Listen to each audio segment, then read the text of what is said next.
이 카르텔과 특권 정치가 어떤 일을 만들어 놨습니까? 자기들은 정규직과 대기업의 높은 혜택을 받고 살지만 비정규직과 하청업체의 노동자들은 힘들게 하루하루를 살아가고 있습니다. 젊은이들은 대기업 정규직을 가지 않으면 인생에 실패한 사람이라고 생각하고 결혼도 포기하게 되고 애를 낳지 않는 출산 파업을 감행해서 결국은 이 나라를 소멸하게 만들고 있습니다.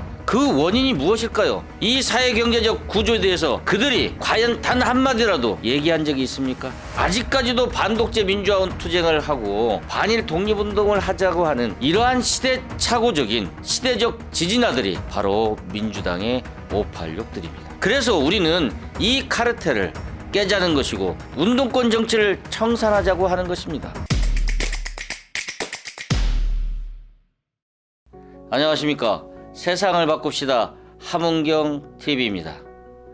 요즘 운동권 특권 정치, 이권과 이념에 기반을 둔 패거리 카르텔을 청산하자는 요구가 높아지고 있습니다. 운동권 특권 정치 청산이라는 이런 시대적 요구가 나타난 것은 왜일까요? 단순하게 민주당 586 정치인에 대한 퇴진 요구일까요? 아닙니다. 단순한 정치인 퇴진에 머무르는 것이 아니라 정치 경제 개혁 프로젝트의 시작입니다. 586 특권 정치에 대해서 가장 반발하는 임종석 전 청와대 비서실장은 이렇게 이야기합니다. 586을 집단으로 퇴출 대상이라고 하는 것은 정치적 공격이다. 군 하나회나 윤석열 사단처럼 우리끼리 모여 한번 해먹자 한 적은 없다. 이게 눈이 먼 사조직은 없었다 라고 이야기합니다. 그러면서 오히려 한동훈 비상대책위원장을 향해서 동료 선후배들이 민주화운동을 하는 동안 일신의 영달을 위해서 고시를 준비했다고 공격했습니다. 임종석 전 청와대 비서실장의 말은 586 특권 정치 내지는 586 카르텔, 이념과 이권에 기반한 패거리 카르텔은 존재하지 않는다는 반박인 것입니다.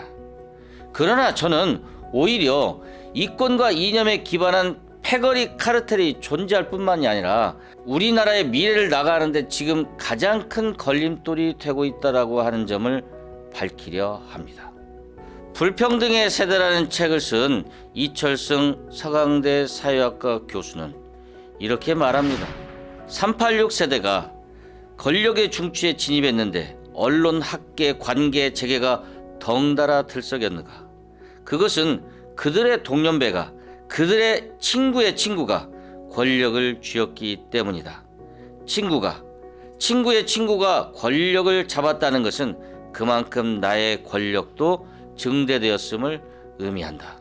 386 세대는 20대에 지하활동을 해본 아니면 야학, 공부방, 학회라도 같이 해본 경험이 아스팔트 위에서 전경 및 사복조와 육탄전을 벌이며 싸운 동지애가 평생의 자산입니다.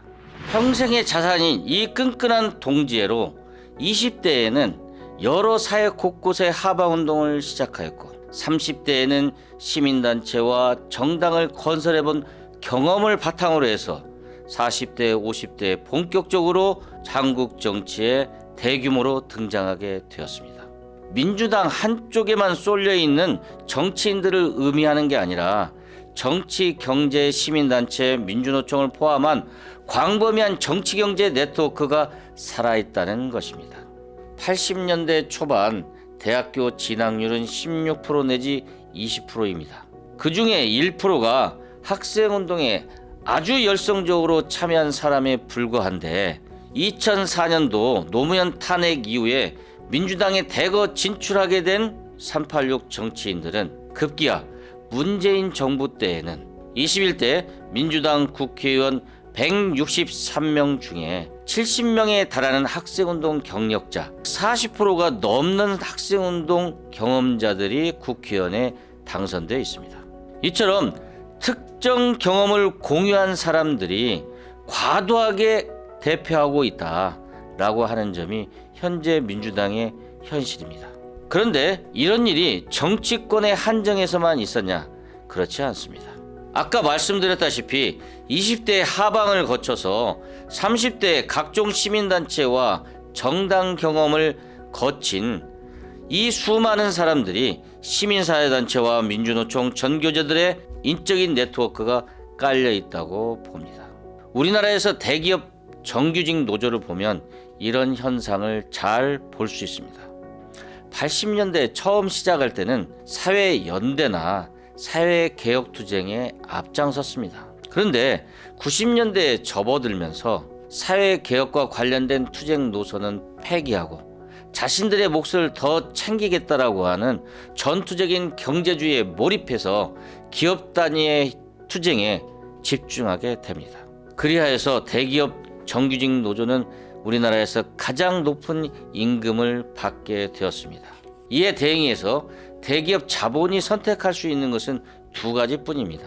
하나는 생산시설을 해외로 돌리든지 사내 하청 및 파견직, 비정규직을 확대하는 방식을 택하게 됩니다. 사람들은 이것을 노동시장의 이중구조라고 합니다. 높다란 성을 쌓아서 정규직 노조원들은 충분한 보상과 혜택을 누리지만 성 바깥에 있는 비정규직은 똑같은 자동차 바퀴를 왼쪽을 조립하고 오른쪽을 조립하는 같은 노동을 함에도 불구하고 현격한 임금 격차를 경험하게 되는 겁니다. 제가 맨 처음 이야기를 시작할 때 같은 동년배가 친구의 친구가 권력의 정점에 있다고 이야기했습니다. 그러면 나의 권력도 증대한다 이렇게 표현했습니다. 저는 정치와 경제 두 가지 영역으로 나누어서 이권과 이념에 기반한 패거리 카르텔에 대해서 설명했습니다. 그러나 사실은 이것은 한 덩어리입니다. 거대한 성체를 쌓은 부패한 카르텔이고 그것을 우리는 586 운동권 특권 정치라고 이야기하는 것입니다. 이 카르텔과 특권 정치가 어떤 일을 만들어 놨습니까? 대한민국을 망해가게 만들고 있습니다. 높은 성을 쌓고 자기들은 정규직과 대기업의 높은 혜택을 받고 살지만 성 밖에 있는 비정규직과 하청업체의 노동자들은 힘들게 하루하루를 살아가고 있습니다. 젊은이들은 대기업 정규직을 가지 않으면 인생에 실패한 사람이라고 생각하고 취업에 목을 매달고 스펙에 목을 매달고 있습니다. 그리하여 결혼도 포기하게 되고 애를 낳지 않는 출산 파업을 감행해서 결국은 이 나라를 소멸하게 만들고 있습니다. 그 원인이 무엇일까요? 바로 이권과 이념에 기반한 운동권 정치입니다. 그래서 우리는 이 카르텔을 깨자는 것이고 운동권 정치를 청산하자고 하는 것입니다. 이 사회경제적 구조에 대해서 그들이 과연 단 한마디라도 얘기한 적이 있습니까? 이걸 고쳐야 한다고, 개혁해야 된다고 동참한 적이 있습니까? 없습니다. 우리가 정치권 뉴스에서 매일 보는 운동권 정치는 정말로 한심하기 그지없습니다. 시대착오적인 인식이 운동권 정치를 특징 짓고 있습니다. 그들은 시대적인 지진아들입니다. 1987년 대한민국은 민주화가 됐습니다. 그런데 그들은 아직도 반독재 민주화 투쟁을 하자고 합니다. 기승전 검사 독재, 기승전 김건희 타령, 이것이 586 민주화 운동권이 벌리고 있는 대한민국 한국 정치입니다. 이들은 또한 독립한 지가 75년이 넘었는데도 불구하고 지금도 반일 독립운동을 하자고 합니다.